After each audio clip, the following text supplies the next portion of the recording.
ಶುಭೋದಯ. ದ್ವಾದಶ ರಾಶಿಗಳ ದಿನ ಭವಿಷ್ಯವನ್ನು ತಿಳಿಸುವ ರಾಶಿ ಭವಿಷ್ಯ ನೇರ ಪ್ರಸಾರ ಕಾರ್ಯಕ್ರಮಕ್ಕೆ ಸ್ವಾಗತ. ನಾನು ಭವ್ಯ ಶ್ರೀವತ್ಸ. ವೀಕ್ಷಕರೇ, ಇವತ್ತಿನ ಕಾರ್ಯಕ್ರಮದಲ್ಲಿ ರಾಶಿ ಪ್ರಶ್ನೆ, ತಾಂಬೂಲ ಪ್ರಶ್ನೆ, ಗುಲಗಂಜಿ ಪ್ರಶ್ನೆ, ತಾಳೆಗರಿ ಪ್ರಶ್ನೆಗಳ ಮೂಲಕ ಕರೆ ಮಾಡಿದವರ ಸಮಸ್ಯೆಗಳಿಗೆ ಉತ್ತರವನ್ನ ತಿಳಿಸಿಕೊಡೋದ್ರ ಜೊತೆಗೆ ಶ್ರಾವಣ ಮಾಸದಲ್ಲಿ ಬಹಳಷ್ಟು ಜನ ಮಾಂಸಾಹಾರವನ್ನ ತ್ಯಜಿಸ್ತಾರೆ. ಇದು ನಿಜನಾ, ಅಂದ್ರೆ ಇದು ಸರಿನಾ ಅಥವಾ ತಪ್ಪಾ? ಹಾಗೆ ಮಂಗಳಗೌರಿ ವ್ರತವನ್ನ ಹೇಗೆ ಮಾಡಬೇಕು ಎಂಬ ವಿಷಯದ ಬಗ್ಗೆ ವಿಶೇಷ ಮಾಹಿತಿಯನ್ನ ಗುರುಗಳು ತಿಳಿಸಿಕೊಡ್ತಾರೆ. ಇವತ್ತಿನ ಕಾರ್ಯಕ್ರಮದಲ್ಲಿ ನಮ್ಮ ಜೊತೆ ಇದ್ದಾರೆ ಖ್ಯಾತ ಜ್ಯೋತಿಷಿಗಳು, ಆಧ್ಯಾತ್ಮಿಕ ಚಿಂತಕರು, ಪ್ರೈಡ್ ಆಫ್ ಇಂಡಿಯಾ ಪುರಸ್ಕೃತರಾದ ಡಾಕ್ಟರ್ ಶ್ರೀವೈಶ್ರೀಧರ ಭಟ್ಟಾಚಾರ್ಯ ಗುರುಗಳು. ಗುರುಗಳೇ ನಮಸ್ಕಾರ, ಕಾರ್ಯಕ್ರಮಕ್ಕೆ ಸ್ವಾಗತ. ಓಂ ಪದ್ಮಪ್ರಿಯೇ ಪದ್ಮಿನಿ ಪದ್ಮಹಸ್ತೆ ಪದ್ಮಾಲಯೇ ಪದ್ಮದಲಾಯತಾಕ್ಷೆ ವಿಶ್ವಪ್ರಿಯೇ ವಿಶ್ವಮನೋನುಕೂಲೆ ತದ್ವಾದ ಪದ್ಮಂ ಮಹಿ ಸನ್ನಿಧತ್ವ ಮಹಾದೇವ್ಯೇಶ್ಚ ವಿದ್ಮಹೇ ವಿಷ್ಣುಪತ್ನೈ ಚ ಧೀಮಹಿ ತನ್ನೋ ಲಕ್ಷ್ಮೀ ಪ್ರಚೋದಯಾತ್. ಪಬ್ಲಿಕ್ ಟಿವಿಯ ಸಮಸ್ತ ವೀಕ್ಷಕರಿಗೆ ಗುರೂಜಿ ಮಾಡುವ ನಮಸ್ಕಾರಗಳು.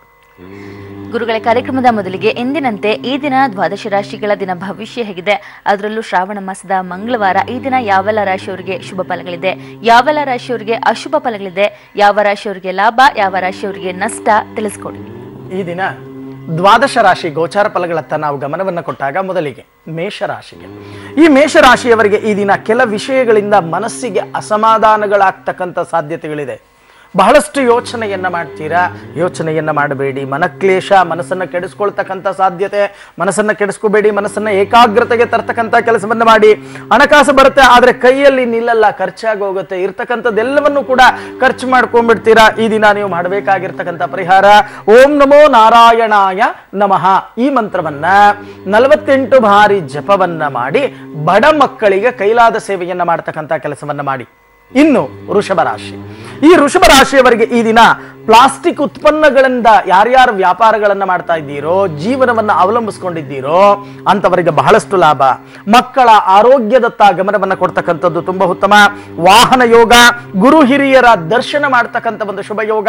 ಈ ದಿನ ನೀವು ಮಾಡಬೇಕಾಗಿರ್ತಕ್ಕಂಥ ಒಂದು ಪರಿಹಾರ ಕನಕದುರ್ಗ ದೇವಾಲಯಕ್ಕೆ ಭೇಟಿಯನ್ನ ನೀಡಿ ಕುಂಕುಮಾರ್ಚನೆಯನ್ನ ಮಾಡಿ ನಮಸ್ಕಾರವನ್ನ ಮಾಡತಕ್ಕಂಥ ಕೆಲಸವನ್ನ ಮಾಡಿ. ಇನ್ನು ಮಿಥುನ ರಾಶಿ. ಈ ಮಿಥುನ ರಾಶಿಯವರಿಗೆ ಈ ದಿನ ಕಟ್ಟಡ ನಿರ್ಮಾಣಕ್ಕೋಸ್ಕರ ಬಹಳಷ್ಟು ಓಡಾಟಗಳನ್ನ ಮಾಡ್ತೀರಾ. ಭೂ ಸಂಬಂಧವಾದ ಕೆಲಸಗಳಲ್ಲಿ ಬಹಳಷ್ಟು ಮುನ್ನಡೆಯಾಗ್ತಕ್ಕಂಥ ಸಾಧ್ಯತೆಗಳು ಕೂಡ ಹೆಚ್ಚಾಗಿ ಕಂಡು ಬರುತ್ತೆ. ವಿವಾದಾತ್ಮಕ ವಿಷಯಗಳತ್ತ ತಲೆ ಹಾಕುವುದು ಉತ್ತಮವಲ್ಲ. ಯಾವುದೇ ಒಂದು ಇತ್ಯರ್ಥಗಳನ್ನ ಈ ದಿನ ಮಾಡ್ತಕ್ಕಂಥದ್ದು, ಡಿಸೈಡ್ ಮಾಡ್ತಕ್ಕಂಥದ್ದು ಖಂಡಿತವಾಗಿ ಒಳಿತಲ್ಲ.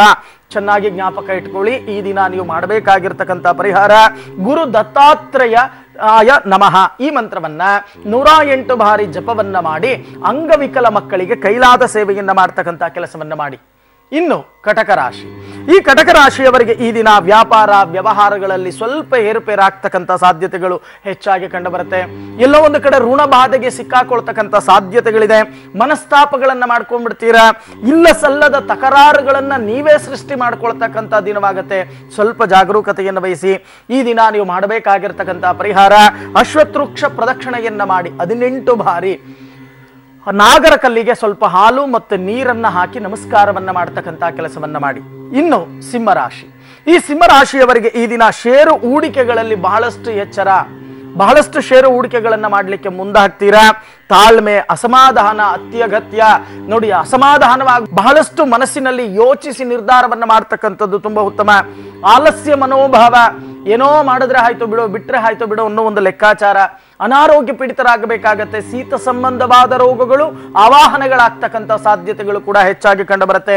ಈ ದಿನ ನೀವು ಮಾಡಬೇಕಾಗಿರ್ತಕ್ಕಂಥ ಪರಿಹಾರ ಹನುಮ ಚಾಲೀಸ ಪಾರಾಯಣವನ್ನ ಮಾಡಿ ಕೋತಿಗಳಿಗೆ ಕಡಲೆಕಾಯಿ ಬಾಳೆಹಣ್ಣನ್ನ ಹಾಕ್ತಕ್ಕಂಥ ಕೆಲಸವನ್ನ ಮಾಡಿ. ಇನ್ನು ಕನ್ಯಾ ರಾಶಿ. ಈ ಕನ್ಯಾ ರಾಶಿಯವರಿಗೆ ಈ ದಿನ ಮಾತಾಪಿತೃವಿನಲ್ಲಿ ಬಹಳಷ್ಟು ವಾತ್ಸಲ್ಯ ಹೆಚ್ಚಾಗ್ತಕ್ಕಂಥ ಸಾಧ್ಯತೆಗಳಿದೆ. ಸ್ವಲ್ಪ ಹಣ ಬಂದರೂ ಕೂಡ ಹುಳಿಯೆಲ್ಲ ಬಹಳಷ್ಟು ಖರ್ಚು ಮಾಡ್ಕೊಂಡ್ಬಿಡ್ತೀರಾ. ಎಲ್ಲೋ ಉಳಿತಾಯ ಮಾಡಿರ್ತಕ್ಕಂಥದ್ದನ್ನು ಕೂಡ ಖರ್ಚು ಮಾಡ್ಕೊಂಡ್ಬಿಡ್ತಕ್ಕಂಥ ಸಾಧ್ಯತೆಗಳು. ಪರಸ್ಥಳ ವಾಸ, ಧನಹಾನಿಗಳಾಗ್ತಕ್ಕಂಥ ಸಾಧ್ಯತೆ ಇದೆ. ಚಂಚಲ ಮನಸ್ಸು. ಯಾವಾಗ ಒಬ್ಬ ಮನುಷ್ಯನಿಗೆ ಮನಸ್ಸು ಚಂಚಲವಾಗುತ್ತೋ ಆಗ ಎಲ್ಲಾ ಕಾರ್ಯಗಳಲ್ಲಿ ಬಹಳಷ್ಟು ವಿಘ್ನಗಳಾಗ್ತಕ್ಕಂಥ ಸಾಧ್ಯತೆಗಳು ಕೂಡ ಹೆಚ್ಚಾಗಿ ಕಂಡು ಬರುತ್ತೆ.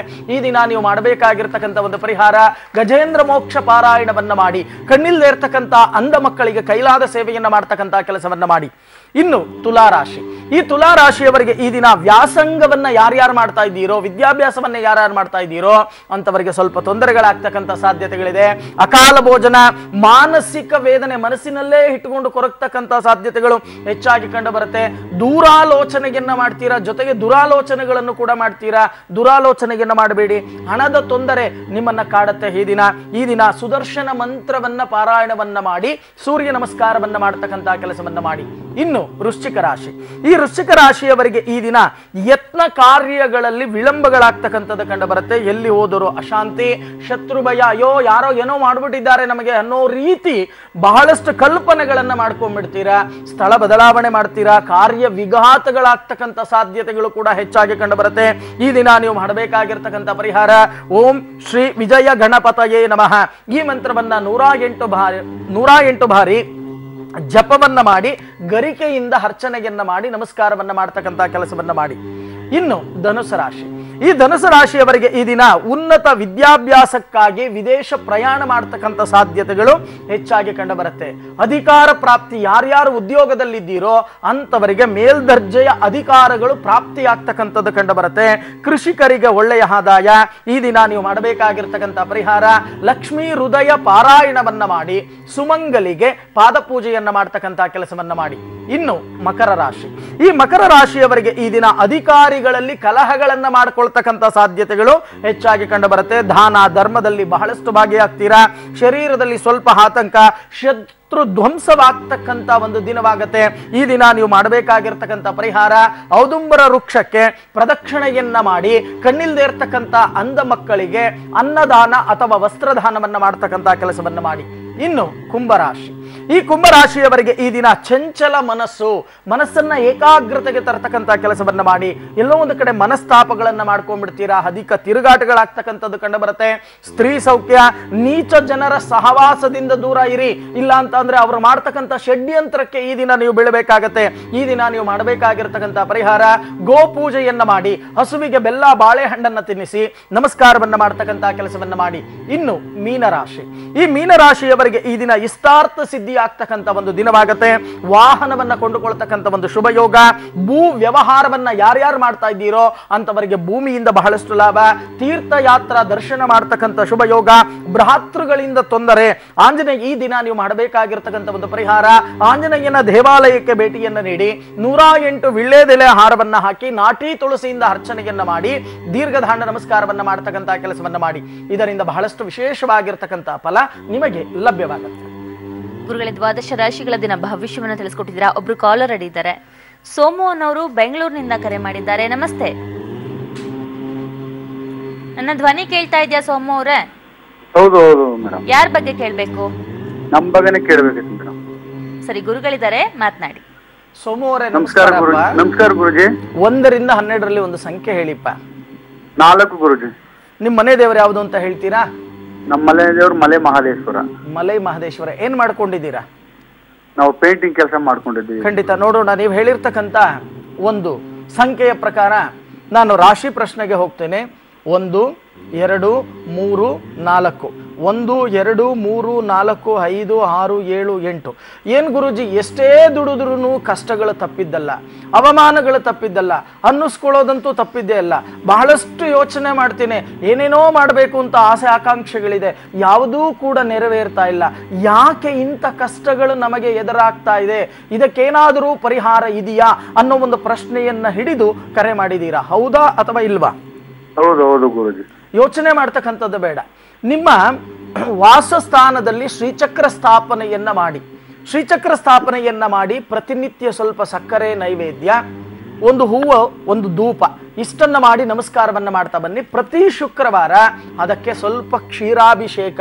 ನೋಡಿ, ಮಹಾಲಕ್ಷ್ಮಿಗೆ ಕ್ಷೀರಾಬ್ಧಿ ತನಯೆ ಅಂತ ನಾವು ಹೇಳ್ತೀವಿ, ಹೌದಲ್ವಾ? ಆ ಕ್ಷೀರಾಭಿಷೇಕವನ್ನ ಮಾಡಿ ಒಂದು ಉದ್ಧರಣೆ ತೀರ್ಥ ಪ್ರಾಶನವನ್ನ ಮಾಡಿಕೊಂಡು ಮಿಕ್ಕಿರೋ ಹಾಲನ್ನ ಮತ್ತೆ ನೀರನ್ನ, ಅಭಿಷೇಕವನ್ನ ಮಾಡಿರ್ತಕ್ಕಂಥ ನೀರನ್ನ ನಿಮ್ಮ ಮನೆಯ ಮುಂದೆ ಒಂದು ತುಳಸಿ ಗಿಡವನ್ನ ಇಟ್ಟು ಆ ತುಳಸಿ ಗಿಡಕ್ಕೆ ಹಾಕ್ತಾ ಬನ್ನಿ. ಹೇಗೆ ಆ ತುಳಸಿ ಗಿಡ ಬೆಳೀತಾ ಇರುತ್ತೋ ಅದೇ ರೀತಿ ನಿಮ್ಮ ಕಷ್ಟ ಕಾರ್ಪಣ್ಯಗಳ ನಿವಾರಣೆಯಾಗತ್ತೆ. ಆಗ ಹಂತ ಹಂತವಾಗಿ ಅಭಿವೃದ್ಧಿಯತ್ತ ಬರ್ತೀರಾ. ಯೋಚನೆ ಮಾಡ್ತಕ್ಕಂಥದ್ದು ಬೇಡ. ಒಳ್ಳೇದಾಗ್ಲಿಪ್ಪ. ಥ್ಯಾಂಕ್ ಯು ಕರೆ ಮಾಡಿದ್ದಕ್ಕೆ. ಈಗ ಚಂದ್ರಶೇಖರ್ ಅನ್ನೋರು ಬೆಂಗಳೂರಿನಿಂದ ಕರೆ ಮಾಡಿದ್ದಾರೆ. ನಮಸ್ತೆ. ನಮಸ್ತೆ ಮೇಡಮ್ ಅವರೇ. ಚಂದ್ರಶೇಖರ್ ಅವರೇ, ಯಾರ ಬಗ್ಗೆ ಕೇಳಬೇಕು? ನಮ್ಮ ಮಗನ ಬಗ್ಗೆ ಕೇಳಬೇಕಾಗಿತ್ತು. ನಿಮ್ಮ ಮಗನ ಹೆಸರೇನು? ರಾಘವೇಂದ್ರ ಅಂತ. ವಯಸ್ಸೆಷ್ಟು ಸರ್? 35 ನಡೀತಾ ಇದೆ ಅಮ್ಮ. ಸರಿ, ಗುರುಗಳಿದ್ದಾರೆ, ಮಾತನಾಡಿ. ನಮಸ್ಕಾರ ಗುರುಜಿ. ನಮಸ್ಕಾರ. 1 ರಿಂದ 12ರಲ್ಲಿ ಒಂದು ಸಂಖ್ಯೆ ಹೇಳಿಪ್ಪ. 6. ನಿಮ್ಮ ಮಗನ ಹೆಸರು? ರಾಘವೇಂದ್ರ. ರಾಘವೇಂದ್ರ. ನಿಮ್ಮ ಮನೆ ದೇವರು ಯಾವುದು? ನಮ್ಮ ಮನೆ ದೇವರು ಸ್ವಂತ ವೆಂಕಟರಮಣ ಸ್ವಾಮಿ. ನಮ್ಗೆ ಒಳಗ್ ಬಂದಿರೋ ದೇವರು ಆಂಜನೇಯ ಸ್ವಾಮಿ. ಆಂಜನೇಯ ಸ್ವಾಮಿ. ನಿಮ್ ಮಗನಿಗೆ ಮದುವೆ ಮಾಡಿದೀರಾ? ಮದುವೆ ಮಾಡಿದ್ವಿ. ಫಾರಿನ್ ಅಲ್ಲಿ ಇದಾರೆ, ಇವಾಗ ಇಂಡಿಯಾಗ್ ಬಂದ್ಬಿಡ್ಬೇಕು ಅಂತಿದ್ದಾರೆ ಡಿಸೆಂಬರ್ ಅಲ್ಲಿ. ಬಂದ್ಬಿಟ್ರೆ ಒಳ್ಳೇದಾ ಗುರುಜಿ? ಖಂಡಿತ, ನೋಡೋಣ ಏನ್ ಹೇಳುತ್ತೆ. ನೀವು ಹೇಳಿರ್ತಕ್ಕಂಥ ಸಂಖ್ಯೆಯ ಪ್ರಕಾರ ನಾನು ತಾಂಬೂಲ ಪ್ರಶ್ನೆಗೆ ಹೋಗ್ತಾ ಇದ್ದೇನೆ. ಈ ತಾಂಬೂಲ ಪ್ರಶ್ನೆ ಏನ್ ಹೇಳುತ್ತೆ ಅಂತಂದ್ರೆ, ಈಗ ಅವರು ಇರ್ತಕ್ಕಂಥ 1 2 3 4 5 6 7 8 9 ಅಂದ್ರೆ ಇರ್ತಕ್ಕಂಥ ಒಂದು ಪರಿಸ್ಥಿತಿ ಏನಾಗ್ತಾ ಇದೆ, ನೆಮ್ಮದಿ ಇಲ್ಲದ ಜೀವನ ಆಗ್ತಾ ಇದೆ. ಅಂದ್ರೆ ಮನಸ್ಸಿನಲ್ಲಿ ಆಗಾಗ ತೊಂದರೆಗಳನ್ನ ಅನುಭವಿಸ್ತಾ ಇದ್ದಾರೆ ಇರ್ತಕ್ಕಂಥ ಸ್ಥಳದಲ್ಲಿ. ಅದಕ್ಕೋಸ್ಕರನೇ ಇಲ್ಲ, ಅಯ್ಯೋ ನಿಮ್ಮನ್ನೆಲ್ಲ ನೋಡ್ಕೋಬೇಕು, ನಿಮ್ಮ ಜೊತೆಯಲ್ಲಿ ಇರಬೇಕು, ನಾನು ಇಂಡಿಯಾಕ್ಕೆ ಬಂದ್ಬಿಡ್ತೀನಿ ಅಂತ ಹೇಳಿರ್ತಕ್ಕಂಥದ್ದು ಉಂಟು. ಹೌದು, ಹಾಗೆ ಇವರು ಇಂಡಿಯಾಕ್ಕೆ ಬಂದ್ರೆ ಹೇಗೆ ಅಭಿವೃದ್ಧಿ ಆಗ್ತಾರಾ ಅಥವಾ ಇಲ್ವಾ ಅನ್ನೋ ಒಂದು ಪ್ರಶ್ನೆಯನ್ನ ನಾವು ನೋಡಿದಾಗ ಖಂಡಿತವಾಗಿ ಅಭಿವೃದ್ಧಿ ಆಗ್ತಾರೆ. ಆದರೆ ವ್ಯವಸ್ಥಿತವಾಗಿ ಇವರ ಜಾತಕದಲ್ಲಿ ಕರ್ಮಸ್ಥಾನಾಧಿಪತಿಯಾಗಿರ್ತಕ್ಕಂಥವರ ಜೊತೆಯಲ್ಲಿ ರಾಹು ನೀಚದಲ್ಲಿದ್ದಾರೆ. ಚೆನ್ನಾಗಿ ಅರ್ಥ ಮಾಡ್ಕೊಳ್ಳಿ. ಬಂದ ತಕ್ಷಣ ರಾಹು ಶಾಂತಿ ಹೋಮ, ದುರ್ಗಾ ಸಪ್ತಶತಿ ಪಾರಾಯಣವನ್ನ ಮಾಡಿಸಿ, 12 ಬ್ರಾಹ್ಮಣ ಪಾದ ಪೂಜಾ, ಅಷ್ಟಸುಮಂಗಲಿ ಪಾದ ಪೂಜೆಯನ್ನ ಮಾಡಿ ಸಂಪೂರ್ಣವಾಗಿ ಆಶೀರ್ವಾದವನ್ನ ಪಡೆದು ಈ ರೀತಿ ನೀವು ಮಾಡಿದಾಗ ಖಂಡಿತವಾಗಿ ಅವರು ಇಂಡಿಯಾಕ್ಕೆ ಬಂದ ಮೇಲೆ ಹಂತ ಹಂತವಾಗಿ ವ್ಯವಸ್ಥಿತವಾಗಿ ಅಭಿವೃದ್ಧಿಯತ್ತ ಹೋಗ್ತಾರೆ. ಈ ರೀತಿ ಮಾಡಿ ಯೋಚನೆ ಮಾಡ್ತಕ್ಕಂಥದ್ದು ಬೇಡ. ಒಳ್ಳೇದಾಗ್ಲಿಪ್ಪ. ಧನ್ಯವಾದ ಕರೆ ಮಾಡಿದ್ದ. ಈಗ ಕಮಲಮ್ಮ ಅನ್ನೋರು ಹೊಸದುರ್ಗದಿಂದ ಕರೆ ಮಾಡಿದ್ದಾರೆ. ನಮಸ್ತೆ. ನಮಸ್ತೆ ಮೇಡಮ್. ಕಮಲಮ್ಮ ಅವರೇ, ಯಾರ ಬಗ್ಗೆ ಕೇಳಬೇಕು? ನನ್ನ ಮಗಳ ಬಗ್ಗೆ ಕೇಳಬೇಕಿತ್ತು ಮೇಡಮ್. ನಿಮ್ಮ ಮಗಳ ಹೆಸರೇನಮ್ಮ? ರಮೇಶ್ ಯಾರ್. ಎಷ್ಟು ವಯಸ್ಸು ಅವ್ರದ್ದು? ವಯಸ್ಸೀಗ 21. ಸರಿ, ಆಯ್ತು, ಗುರುಗಳಿದ್ದಾರೆ, ಮಾತನಾಡಿ. ಅಮ್ಮ ನಮಸ್ಕಾರ ತಾಯಿ. ನಮಸ್ಕಾರ ಗುರುಜಿ. 1 ರಿಂದ 12ರಲ್ಲಿ ಒಂದು ಸಂಖ್ಯೆ ಹೇಳಿಮ್ಮ. 1 ರಿಂದ 12. 11. 11. ನಿಮ್ಮ ಮನೆ ದೇವರು ಯಾವುದಮ್ಮ? ವೀರಭದ್ರೇಶ್ವರ. ವೀರಭದ್ರೇಶ್ವರ. ನಿಮ್ಮ ಮಗಳು ಏನು ಮಾಡ್ಕೊಂಡಿದ್ದಾರೆ? BMS ಮಾಡ್ತಿದ್ದಾರೆ ಗುರುಜಿ, 3rd year ಈ ವರ್ಷ. ಖಂಡಿತ ಖಂಡಿತ ಖಂಡಿತ ಅಮ್ಮ. ನೋಡೋಣ, ನೀವು ಹೇಳಿರ್ತಕ್ಕಂಥ ಒಂದು ಸಂಖ್ಯೆ ಪ್ರಕಾರ ನಾನು ತಾಳೆಗರಿ ಪ್ರಶ್ನೆಗೆ ಹೋಗ್ತಾ ಇದ್ದೇನೆ. ತಾಳೆಗರಿ ಪ್ರಶ್ನೆ ಏನು ಹೇಳುತ್ತೆ ನೋಡೋಣ. ಅಂದರೆ ಇವರ ಜಾತಕವನ್ನ ನಾವು ವಿಮರ್ಶೆಯನ್ನ ಮಾಡಿದಾಗ ಇವರ ಜೀವನದಲ್ಲಿ ಅಭಿವೃದ್ಧಿ ಬಹಳಷ್ಟು ಆಗಬೇಕು ಅಂತ ಆಸೆ ಆಕಾಂಕ್ಷೆಗಳನ್ನು ಇಟ್ಕೊಂಡಿದ್ದಾರೆ. ವಿದ್ಯಾಭ್ಯಾಸವನ್ನು ಕೂಡ ಮಾಡ್ತಾ ಇದ್ದಾರೆ. ಆದರೆ ಎಲ್ಲೋ ಒಂದು ಕಡೆ ಜ್ಞಾಪಕ ಶಕ್ತಿ ಆಗಾಗ ಕಮ್ಮಿ ಆಗತ್ತೆ. ಏನನ್ನ ಅನ್ಕೊಂಡಿರ್ತಾರೋ ಅದು ಆಗಲ್ಲ. ವಿಘ್ನಗಳು ಎದುರಾಗಿ ಹೆಚ್ಚಾಗಿ ಆಗ್ತಕ್ಕಂಥದ್ದು ಕಂಡು ಬರುತ್ತೆ. ಹೌದಾ ತಾಯಿ? ಏನಾಗಬೇಕಮ್ಮ ಈಗ? ಮುಂದಿನ ಭವಿಷ್ಯದ ಬಗ್ಗೆ ಕೇಳಬೇಕು ಗುರುಜಿ. ಮುಂದಿನ ಭವಿಷ್ಯ ತುಂಬಾ ಚೆನ್ನಾಗಿದೆ. ಒಂದು ಕೆಲಸ ಮಾಡಿ, ಇವರ ಜಾತಕ ವಿಮರ್ಶೆಯನ್ನ ಮಾಡಿಸಿ, ಮುಖ್ಯವಾಗಿ ಲಗ್ನಾಧಿಪತಿ ನೀಚದಲ್ಲಿ ಶತ್ರು ಕ್ಷೇತ್ರದಲ್ಲಿ ಇರೋದ್ರಿಂದ ಆಗಾಗ ತೊಂದರೆ ತಾಪತ್ರಯಗಳನ್ನ, ನಂಬಿಕೆ ದ್ರೋಹಕ್ಕೆ ಒಳಗಾಗ್ತಕ್ಕಂಥದ್ದನ್ನ ಇವರು ಮಾಡ್ಕೊಂಡ್ಬಿಡ್ತಾರೆ ಅನ್ನೋದು ಕಂಡು ಬರ್ತಾ ಇದೆ. ಅದಕ್ಕೋಸ್ಕರ ಮೊದಲು ಜಾತಕ ವಿಮರ್ಶೆಯನ್ನ ಮಾಡಿ, ಗೊತ್ತಾಗಲಿಲ್ಲ ಅಂದ್ರೆ ಕಚೇರಿಗೆ ಬನ್ನಿ, ಜಾತಕ ವಿಮರ್ಶೆಯನ್ನ ಮಾಡಿ ವ್ಯವಸ್ಥಿತವಾಗಿ ಅದಕ್ಕೆ ಪರಿಹಾರವನ್ನ ಮಾಡ್ತಕ್ಕಂಥ ಕೆಲಸವನ್ನ ನಾವು ಕೂಡ ಮಾಡಿಸ್ತೇವೆ. ಆದ್ರೆ ನಾನು ನಿಮಗೆ ಹೇಳ್ತಕ್ಕಂಥದ್ದು, ಮೊದಲು ಸಹಸ್ರ ಮೋದಕ ಗಕಾರ ಗಣಪತಿ ಹೋಮವನ್ನ ಆಚರಣೆಯನ್ನ ಮಾಡಿ, ಅದರಲ್ಲಿ ಬರ್ತಕ್ಕಂಥ ರಕ್ಷೆಯನ್ನ ಪ್ರತಿದಿನ ಹಣೆಯಲ್ಲಿ ಧರಿಸ್ಕೊಳ್ತಕ್ಕಂಥ ಕೆಲಸವನ್ನ ಮಾಡಿಸಿ, ಖಂಡಿತವಾಗಿ ಹಂತ ಹಂತವಾಗಿ ಬರ್ತಕ್ಕಂಥ ವಿಘ್ನಗಳ ನಿವಾರಣೆ ಆಗತ್ತೆ. ಅಭಿವೃದ್ಧಿಯತ್ತ ಬರ್ತಾರೆ. ಯೋಚನೆ ಮಾಡ್ತಕ್ಕಂಥದ್ದು ಬೇಡ. ಒಳ್ಳೇದಾಗ್ಲಿ ತಾಯಿ. ಥ್ಯಾಂಕ್ ಯು ಕಮಲಮ್ಮ ಕರೆ ಮಾಡಿದ್ದಕ್ಕೆ. ಈಗ ಹರ್ಷ ಅನ್ನೋರು ಬೆಂಗಳೂರಿನಿಂದ ಕರೆ ಮಾಡಿದ್ದಾರೆ. ನಮಸ್ತೆ. ನಮಸ್ತೆ. ಹರ್ಷ ಅವರೇ, ಯಾರ ಬಗ್ಗೆ ಕೇಳಬೇಕಿತ್ತು? ನನ್ನ ಬಗ್ಗೆನೇ ಕೇಳಬೇಕಿತ್ತು. ಗುರುಗಳಿದ್ದಾರೆ, ಮಾತನಾಡಿ.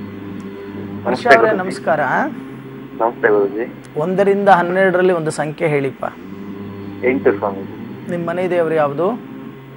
ನಾಯಕನಹಟ್ಟಿ ತಿಪ್ಪೇಸ್ವಾಮಿ ಅಂತ. ಯಾರು? ತಿಪ್ಪೇಸ್ವಾಮಿ ಅಂತ, ನಾಯಕನಹಟ್ಟಿ ತಿಪ್ಪೇಸ್ವಾಮಿ. ತಿಪ್ಪೇಸ್ವಾಮಿ. Yes sir.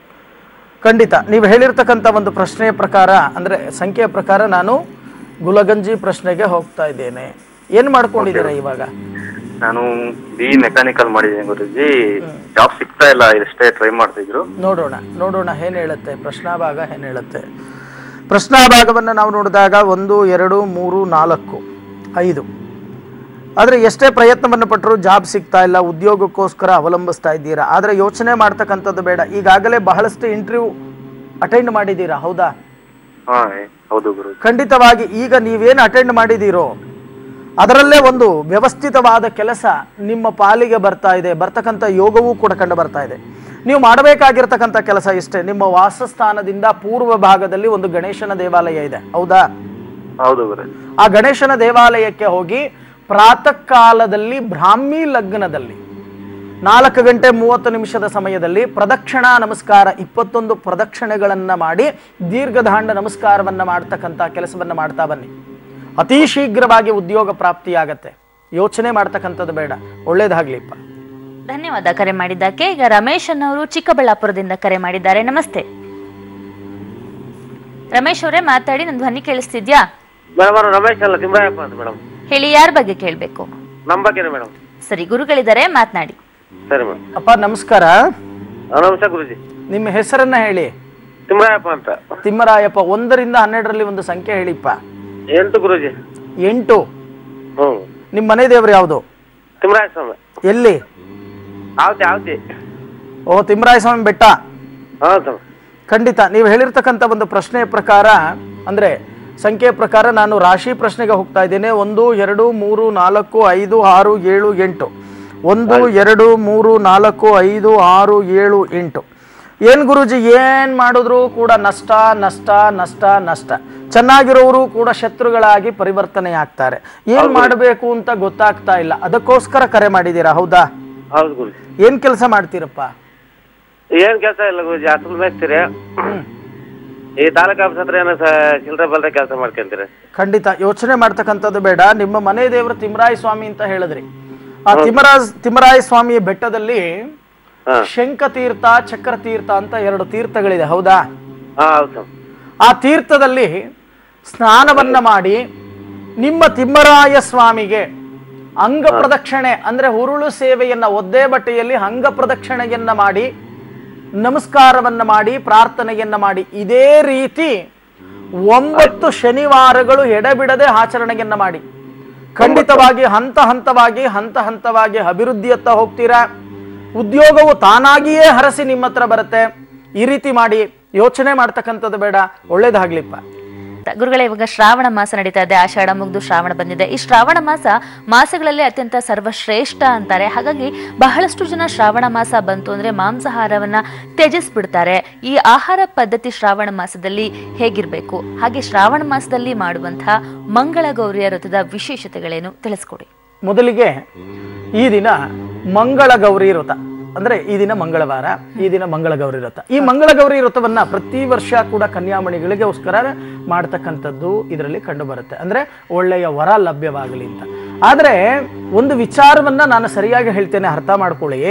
ಬರೀ ಹೆಣ್ಣು ಮಕ್ಕಳೇ ವ್ರತವನ್ನ ಮಾಡಬೇಕು ಅಂತಕ್ಕಂಥದ್ದಿಲ್ಲ, ಪುರುಷರಿಗೂ ಕೂಡ ಇದೆ. ಇವತ್ತು ಎಷ್ಟೋ ಹುಡುಗರು ವಧು ಸಿಗದೆ ತತ್ತರಿಸ್ತಾ ಇದ್ದಾರೆ ಮದುವೆಗೋಸ್ಕರ. ಮಂಗಳ ಗೌರಿ ವ್ರತವನ್ನ ಬರೀ ಹೆಣ್ಣು ಮಕ್ಕಳಿಗೆ ಮಾತ್ರ ಮೀಸಲು, ಅವರೇ ಮಾತ್ರ ಮಾಡಬೇಕು ಅಂತಕ್ಕಂಥದ್ದು ಯಾವ ಗ್ರಂಥದಲ್ಲೂ ಕೂಡ ನಮಗೆ ಉಲ್ಲೇಖ ಇಲ್ಲ. ಮಂಗಳ ಗೌರಿ ವ್ರತದಿಂದ ಇಷ್ಟಕಾಮ್ಯಾರ್ಥಗಳು ಫಲಸಿದ್ಧಿ ಆಗತ್ತೆ ಅಂತ ಹೇಳುತ್ತೆ. ಹಾಗಾಗಿ ಪುರುಷರೂ ಕೂಡ ವ್ಯವಸ್ಥಿತವಾಗಿ ಮಂಗಳ ಗೌರಿ ವ್ರತವನ್ನ ಆಚರಣೆಯನ್ನ ಮಾಡಿ, ಸುಮಂಗಲಿಗೆ ಪಾದ ಪೂಜೆಯನ್ನ ಮಾಡಿ, ವ್ಯವಸ್ಥಿತವಾಗಿ ಪ್ರಾರ್ಥನೆಯನ್ನ ಮಾಡಿ ಬೇಡಿದರೆ ಎಷ್ಟೋ ಮಕ್ಕಳಿಗೆ ವಿವಾಹ ಭಾಗ್ಯ ಅಂತಕ್ಕಂಥದ್ದು ಲಭ್ಯವಾಗತ್ತೆ. ಇನ್ನು ಶ್ರಾವಣ ಮಾಸ. ಈ ಶ್ರಾವಣ ಮಾಸದಲ್ಲಿ ನೀವು ನೋಡಬಹುದು, ಸರ್ವೇ ಸಾಮಾನ್ಯವಾಗಿ ಸಾರ್ವಜನಿಕ ಕ್ಷೇತ್ರದಲ್ಲಿಯೋ ಶ್ರಾವಣ ಮಾಸನಪ್ಪ ನಾನು ಮಾಂಸಾಹಾರ ಪ್ರಿಯ ನಿಜ, ಆದರೆ ಶ್ರಾವಣ ಮಾಸದಲ್ಲಿ ನಾನು ಮಾಂಸಾಹಾರವನ್ನ ಸೇವನೆ ಮಾಡಲ್ಲ ಅನ್ನೋರು ಬಹಳಷ್ಟು ಜನ ಇದ್ದಾರೆ. ಯಾಕೆ ಈ ಮಾಂಸಾಹಾರ ಸೇವನೆಯನ್ನ ಹೊರಗಿಡ್ತಾರೆ? ಮುಖ್ಯವಾಗಿ ಅರ್ಥ ಮಾಡ್ಕೊಳ್ಳಿ. ಯಾವಾಗ ಪ್ರಾಣಿ ಹಿಂಸೆಯನ್ನ ಮಾಡಿ ವ್ಯವಸ್ಥಿತವಾಗಿ ಮಾಂಸಾಹಾರ ಸೇವನೆಯನ್ನ ಮಾಡಿದಾಗ ಶ್ರಾವಣ ಮಾಸದಲ್ಲಿ ನಾವು ಮಾಡ್ತಕ್ಕಂಥ ಪೂಜೆ ಪುನಸ್ಕಾರಗಳಲ್ಲಿ ಫಲವನ್ನ ಪಡೆಯೋಕೆ ಸಾಧ್ಯ ಇಲ್ಲ. ಇದನ್ನ ಚೆನ್ನಾಗಿ ಅರ್ಥ ಮಾಡ್ಕೊಳ್ಳಿ. ಕೆಲವರು ಏನ್ ಮಾಡ್ತೀರಾ, ಅಯ್ಯೋ ಈ ಒಂದು ಮಾಸ ಶ್ರಾವಣ ಮಾಸ ಮನೆಯಲ್ಲಂತೂ ನಾವು ಮಾಡೋದೇ ಇಲ್ಲ, ನಮ್ಮ ಎದುರುಗಡೆ ನಡೀತಕ್ಕಂಥದ್ದನ್ನ ನಾವು ನೋಡ್ತಾ ಇರ್ತೇವೆ ಎಷ್ಟೋ ಮನೆಗಳಲ್ಲಿ. ಇಲ್ಲ ಗುರುಗಳೇ, ನಮ್ಮ ಮನೆಯಲ್ಲಿ ನಾವು ಮಾಂಸಾಹಾರವನ್ನ ಮಾಡೋದೇ ಇಲ್ಲ ಈ ಶ್ರಾವಣ ಮಾಸದಲ್ಲಿ ಅಂತಾರೆ. ಆದ್ರೆ ಯಾವುದೋ ಒಂದು ಹೋಟ್ಲಿಗೆ ಹೋಗಿ ಚೆನ್ನಾಗಿ ತಿನ್ಕೊಂಡು ಹೊರಗಡೆ ಬೇಕಾದ್ರೆ ಗಂಡಸರು ತಿನ್ಕೊಳ್ಳಿ ಬಿಡಿ ಅಂತ ಹೇಳ್ತಾರೆ. ಖಂಡಿತವಾಗಿ ಹೊರಭಾಗದಲ್ಲೂ ಕೂಡ ಸೇವನೆಯನ್ನ ಮಾಡಬಾರದು. ಅದಕ್ಕೆ ಭಗವದ್ಗೀತೆಯಲ್ಲಿ ಏನ್ ಹೇಳುತ್ತೆ, ಕರ್ಮಣ್ಯೇವಾಧಿಕಾರಸ್ಯ, ಅಂದ್ರೆ ನಾವು ಯಾವ ಕೆಲಸವನ್ನ ಮಾಡ್ತೀವೋ ಆ ಕೆಲಸದಿಂದ ಫಲಾಫಲಗಳು ನಮಗೆ ಲಭ್ಯವಾಗುತ್ತೆ ಅಂತಕ್ಕಂಥದ್ದನ್ನ ಭಗವದ್ಗೀತೆಯಲ್ಲಿ ಹೇಳ್ತಕ್ಕಂಥದ್ದು. ಅದಕ್ಕೆ ಮಾಡಿದ್ದುಣ್ಣೋ ಮಹಾರಾಯ, ಯಾರು ಈ ಶ್ರಾವಣ ಮಾಸದಲ್ಲಿ ಮಾಂಸಾಹಾರ ಸೇವನೆಯನ್ನ ಮಾಡ್ತಾರೋ ಅವರಿಗೆ ನಾನಾ ರೀತಿಯ ರೋಗ ರುಜಿನಗಳು ಆವಾಹನೆಯಾಗತ್ತೆ. ಇವತ್ತು ನೀವು ನೋಡಬಹುದು ಎಷ್ಟೋ ಜನ ಓದು ವರ್ಷದಲ್ಲಿ ಶ್ರಾವಣ ಮಾಸದಲ್ಲಿ ಮಾಂಸಾಹಾರ ಸೇವನೆ ಮಾಡಿರ್ತಕ್ಕಂಥವರಿಗೆ ಈ ಒಂದು ವರ್ಷದಲ್ಲಿ ಎಷ್ಟೋ ಜನಕ್ಕೆ ಜಾಯಿಂಟ್ ಪೇನ್ ಅಂತಕ್ಕಂಥದ್ದು ಬಂದಿರಬಹುದು, ಅಥವಾ ನರಗಳ ದೌರ್ಬಲ್ಯ, ಅಥವಾ ರಕ್ತ ಸಂಬಂಧವಾದ ಕಾಯಿಲೆಗಳು ಬರ್ತಕ್ಕಂಥದ್ದು. ಇಂಥ ಒಂದು ಪರಿಸ್ಥಿತಿಗಳನ್ನ ನೀವು ಎದುರಿಸಬೇಕಾ? ಚೆನ್ನಾಗಿ ಯೋಚನೆ ಮಾಡಿ. ನಮ್ಮ ಸಪ್ತ ಋಷಿಗಳು ಸುಮ್ಮನೆ ಮಾಡಿಲ್ಲ. ಮಾಂಸಾಹಾರ ಸೇವನೆಯನ್ನ ಕಾರ್ತೀಕ ಮಾಸ ಶ್ರಾವಣ ಮಾಸದಲ್ಲಿ ತ್ಯಜಿಸಿ ಅಂತಕ್ಕಂಥದ್ದು ಕೂಡ ದೊಡ್ಡವರು ಹೇಳಿರ್ತಕ್ಕಂಥ ಮಾತು. ಇವತ್ತು ಪ್ರತಿಯೊಬ್ಬರ ಮನೆಯಲ್ಲೂ ಕೂಡ ಈ ಶ್ರಾವಣ ಮಾಸದಲ್ಲಿ ವ್ಯವಸ್ಥಿತವಾಗಿ ನಿಮ್ಮ ಕುಲದೇವರೆಯನ್ನ ಆಚರಣೆಯನ್ನ ಆರಾಧನೆಯನ್ನ ಮಾಡ್ತಾ ಬನ್ನಿ, ಪೂಜೆ ಮಾಡ್ತಾ ಬನ್ನಿ. ವ್ಯವಸ್ಥಿತವಾಗಿ ಅನುಕೂಲಗಳು ಲಭ್ಯವಾಗುತ್ತೆ. ನೀವು ಯಾವ ಜ್ಯೋತಿಷ್ಯರ ಬಳಿ ಕೂಡ ಹೋಗಬೇಕಾಗಿಲ್ಲ, ಯಾವ ಪುರೋಹಿತರ ಬಳಿ ಹೋಗಬೇಕಾಗಿಲ್ಲ. ವ್ಯವಸ್ಥಿತವಾಗಿ ಶ್ರದ್ಧಾ ಭಕ್ತಿ ಏಕಾಗ್ರತೆಯಿಂದ ನಿಮ್ಮ ಮನೆ ದೇವರನ್ನ ನಿಯಮಬದ್ಧವಾಗಿ ಆರಾಧನೆಯನ್ನ ಮಾಡ್ತಾ ಬಂದಿ, ಖಂಡಿತವಾಗಿ ಅನುಕೂಲಗಳು ನಿಮಗೆ ಲಭ್ಯವಾಗುತ್ತೆ. ನಿಮಗೆಲ್ಲರಿಗೂ ಕೂಡ ನಿಮ್ಮ ಕುಲದೇವತೆಯ ಅನುಗ್ರಹ ಪ್ರಾಪ್ತಿಯಾಗಲಿ ಅಂತ ಹೇಳಿ ನಾನು ಕೂಡ ಪ್ರಾರ್ಥನೆಯನ್ನ ಮಾಡ್ತೀನಿ. ಗುರುಗಳೇ, ಎಷ್ಟು ಹೊತ್ತು ಕಾರ್ಯಕ್ರಮದಲ್ಲಿ ದ್ವಾದಶ ರಾಶಿಗಳ ದಿನ ಭವಿಷ್ಯವನ್ನ ತಿಳಿಸ್ಕೊಡೋದ್ರ ಜೊತೆಗೆ ಶ್ರಾವಣ ಮಾಸದ ವಿಶೇಷತೆ, ಮಂಗಳಗೌರಿ ವ್ರತದ ವಿಶೇಷತೆ, ಹಾಗೆ ಮಾಂಸಾಹಾರ ಆಹಾರ ಪದ್ಧತಿ ಬಗ್ಗೆನೂ ಬಹಳಷ್ಟು ಮಾಹಿತಿಯನ್ನು ನಮ್ಮ ವೀಕ್ಷಕರಿಗೆ ತಿಳಿಸ್ಕೊಟ್ಟಿದ್ದೀರಾ. ಧನ್ಯವಾದ. ಸರ್ವೇ ಜನ ಸುಖಿನೋ ಭವಂತು, ಸಮಸ್ತ ಸನ್ಮಂಗಳಾನಿ ಭವಂತು. ವೀಕ್ಷಕರೇ, ಇನ್ನು ಯಾರ್ಯಾರಿಗೆ ಕರೆ ಸಿಕ್ಕಿಲ್ವೋ ನೀವು ಗುರೂಜಿ ಅವರನ್ನ ನೇರವಾಗಿ ಅವರ ಕಚೇರಿಯಲ್ಲಿ ಭೇಟಿ ಮಾಡಬಹುದು. ಅವರ ವಿಳಾಸ ಹೀಗಿದೆ: ಶ್ರೀ ಸಿದ್ಧಿವಿನಾಯಕ ಜ್ಯೋತಿಷ ಕೇಂದ್ರ, ನಂಬರ್ 202/2, HPR 5ನೇ block, telecom layout, KP office ಹತ್ತಿರ, ನಗವರ ರಿಂಗ್ ರೋಡ್, ಬೆಂಗಳೂರು 43. ಹಾಗೆ ಸಂಪರ್ಕಿಸಬೇಕಾದಂತಹ ದೂರವಾಣಿ ಸಂಖ್ಯೆಗಳು 9972253004, 9972253005. ಹಾಗೆ ನೀವು www.astrobrahma.net ಲಾಗಿನ್ ಆಗಿ ಮಾಹಿತಿಯನ್ನ ಪಡ್ಕೊಳ್ಬಹುದು. ನಾವು ಹೊರಡುವಂತಹ ಸಮಯ ಆಯಿತು. ನಾಳಿನ ಕಾರ್ಯಕ್ರಮದಲ್ಲಿ ಮತ್ತಷ್ಟು ಜ್ಯೋತಿಷ್ಯದ ವಿಚಾರಗಳೊಂದಿಗೆ ನಿಮ್ಮ ಮುಂದೆ ಹಾಜರಾಗ್ತೇವೆ.